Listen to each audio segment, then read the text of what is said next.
You know that really specific, kind of strange feeling you get when you're watching a movie sometimes? You've definitely felt it, but you might not have ever had the words to really describe what it is. It's that moment, right? You're watching a character who's supposed to look human, and the detail is amazing, but something is just off. It isn't bad animation, not at all. In fact, it's often super realistic, but instead of being wowed, you just feel a little creeped out. Yeah, if that feeling is ringing a bell, I bet you're thinking of movies like The Polar Express. For their time, they were pushing the absolute limits of realistic CGI. But for a ton of people, the characters landed in this weird space between endearing and just eerie. So what is actually going on there? Well, that unsettling feeling actually has a name, and we're about to dive headfirst into it.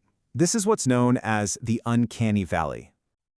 So the Uncanny Valley is this dip, this weird drop in our emotional response when we see something that looks almost human, but it fails in these really subtle ways.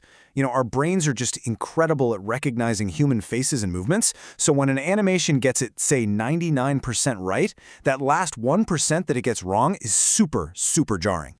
So what are these little flaws that our brains are picking up on?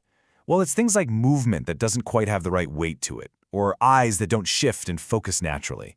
It's that classic dead eyes phenomenon, where a character's gaze just looks vacant. Or maybe it's a smile that doesn't quite crinkle the eyes, or skin that looks a little too perfect, almost like wax.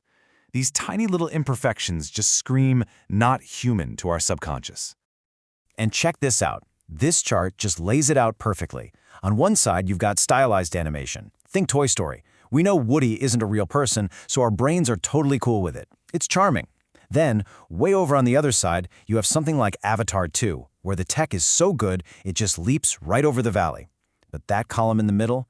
Oh, that is the danger zone. That's right where films like The Polar Express land. They are so close to human that our expectations are sky high, which makes every tiny little mistake feel huge. Okay, so the Uncanny Valley seems like this terrifying, unavoidable trap for any animator trying to make realistic characters, right? But there is a cure. Animators actually have this incredible toolkit they've been using for decades to dodge this exact problem. So how do they do it? How do they make characters feel alive and believable, whether we're talking about a cartoon mouse or a completely photorealistic alien?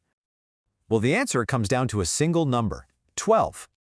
I'm talking about the 12 principles of animation. These were laid out by two of Disney's original animation legends, Frank Thomas and Ollie Johnston, in their absolute Bible of a book, The Illusion of Life. And here's the thing. These aren't just rules for old-school cartoons. They are the fundamental laws for making anything on a screen move in a way that feels real and believable. And here they are, the whole shebang. You've got principles like squash and stretch and anticipation. Those are all about making movement feel physical and intentional.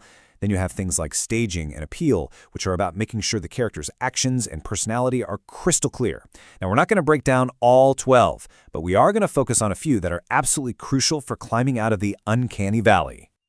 So let's see how this all works in practice. We're going to connect these principles directly to that creepy CGI problem and see exactly how they provide the perfect solution.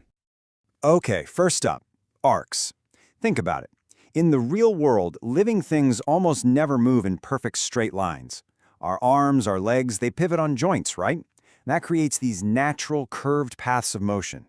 Animation that ignores this feels stiff, robotic, just mechanical. But by making sure a character's movements follow these natural arcs, animators instantly make them feel more organic and, well, alive. Next is squash and stretch. This one might be the most famous principle of them all. It's all about giving things a sense of weight and flexibility. A character that moves without any squash and stretch feels totally rigid, almost like a stiff action figure. But when they bend their knees to jump or their cheeks squash when they smile, suddenly they feel like they have actual mass. They feel like they're made of living tissue. And finally, let's talk about anticipation. Before you jump, what do? You bend your knees. Before you throw a baseball, you wind your arm way back. That is anticipation. It's the setup for the main action. Without it, movements just feel sudden, abrupt, and completely unmotivated. But by adding that little preparatory motion, the action feels purposeful. It feels believable. And this right here, this is the big aha moment. This chart shows you that just having a realistic-looking model isn't nearly enough. If that model doesn't have squash and stretch, you get rigid, lifeless motion. If it's missing arcs, you get that robotic feeling.